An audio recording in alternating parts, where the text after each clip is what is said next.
Hello, gorgeous people. Welcome to this channel that has been labelled a channel of HATE. I hate it when they do that. So, today we're talking about the win of Big Mr. T. And I'll tell you all about my thoughts on that. Talk about it on the other side.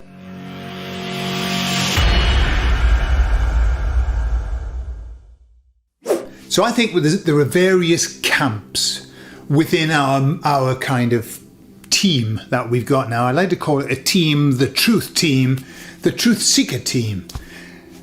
And some people are saying, look, he's not going to sort anything out. He's part of the problem. Politics is dead. Hey, I've got to, I resonate very much with that. Politics is not the answer. Then we've got other people who say, he's going to do something. He's going to take away the deep state. Okay.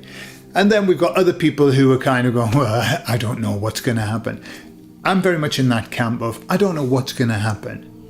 Certainly from what I've heard, these statements that he's making about what he's going to do on day one, and then RFK talking about, I heard him talking about the trails that start with Kim.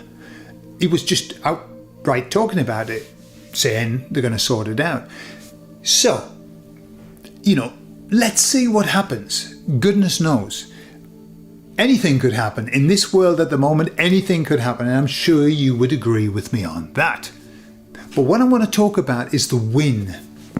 The win.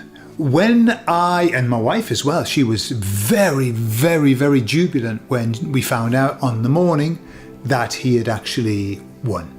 But I was very aware of why I was jubilant.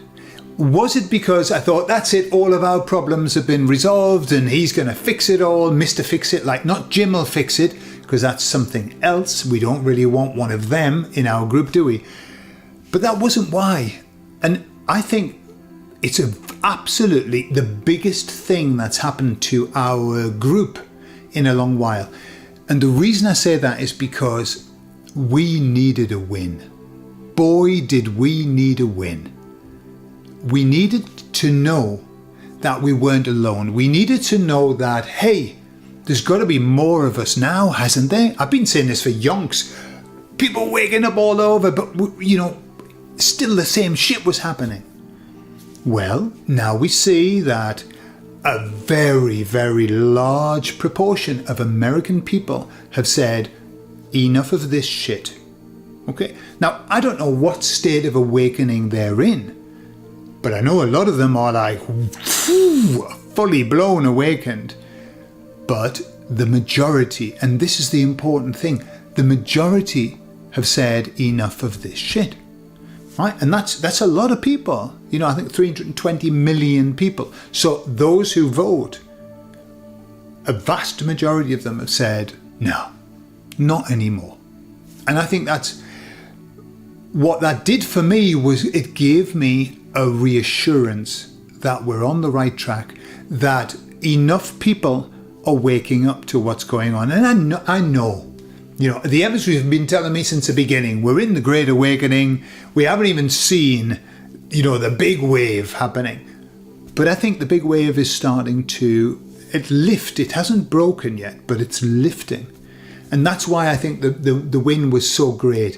It isn't because I necessarily believe that politics is going to resolve the problem, because I don't. I definitely don't. I think it could be a good interim process if it were led by the right people.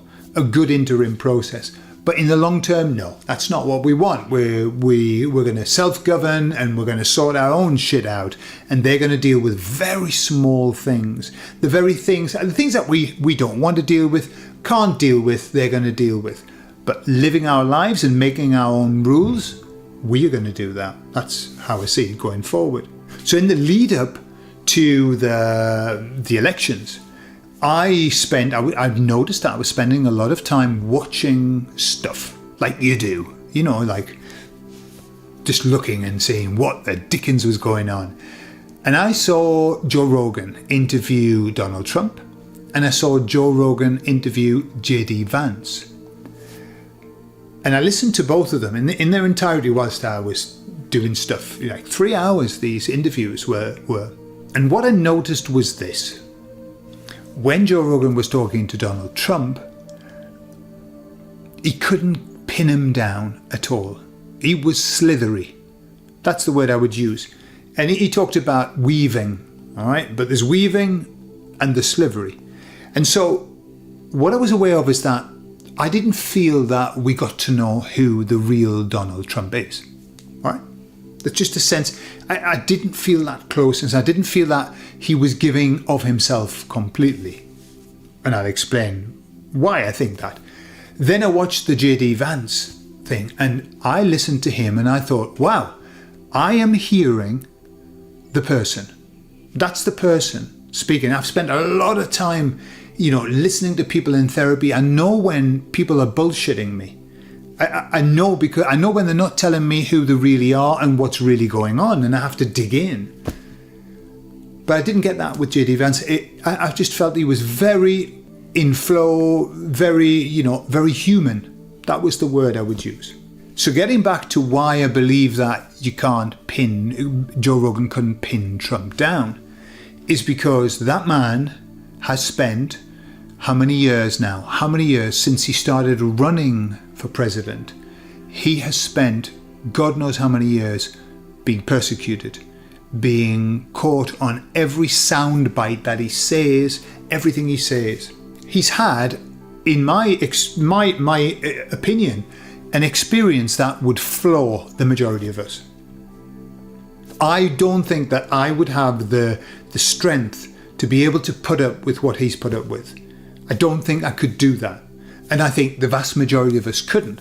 He's obviously a special man. He's got special powers when it comes to carrying on despite. And I know that he has tremendous support, and I know he uses that as his crutch to get him through, the love and the support that he has from people.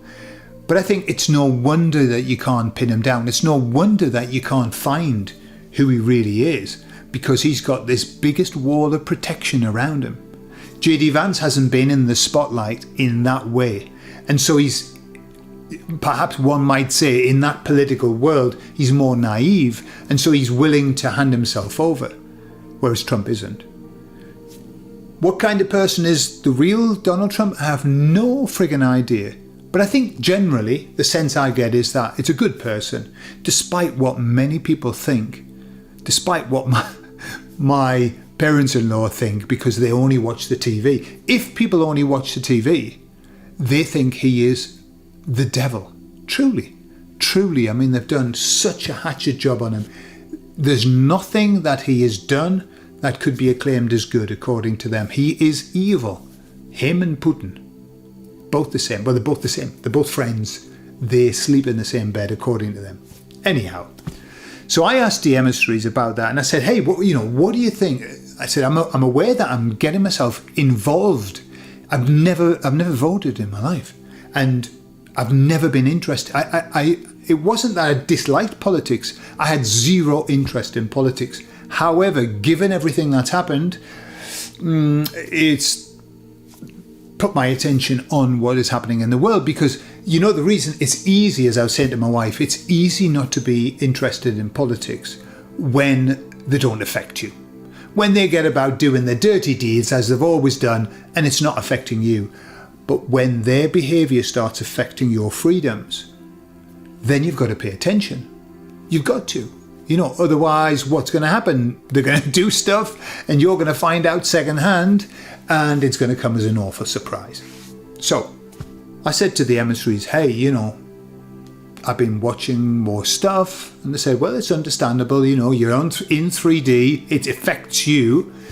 And I was talking about my impressions of, I said, if I didn't know any of the history and I listened to the thing with Trump, I wouldn't trust Trump. And then if I didn't have any impression, I would trust JD Vance, just from what I was, understanding the way that they came across. And the emissaries, in their inimitable fashion, said this. They said, "Just remember that everybody on this 3D plane is an avatar that is playing a role, that is playing out their role. everybody is an actor. And they said, nobody is real. These are exactly how they said it to me. And they said, and Gordon, you are not real. You are not Gordon Smith Duran. That's not who you are. You're so much more than that. All that you're doing is you are working in this avatar. And they said, so when somebody comes across as not being genuine, that's just because that's the role that they're playing. And when somebody comes across as genuine, that's the role that they're playing. It doesn't make them good or bad or anything. It's just a role that they're playing. They said, when you come across as genuine, that's because that's your role. That's what you've chosen to do and to be. And they said, there is no Gordon Smith Duran. And I got kind of a pet lip on, thinking, oh, it's not very nice. But it's the truth. That we read so much in. We've got to believe that this is real.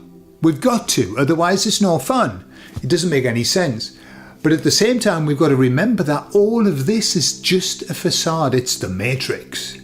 It's all pretense. And yes, you know, in the Matrix, you could get shot and hurt, and you would die. You would die on the machine that you're attached to.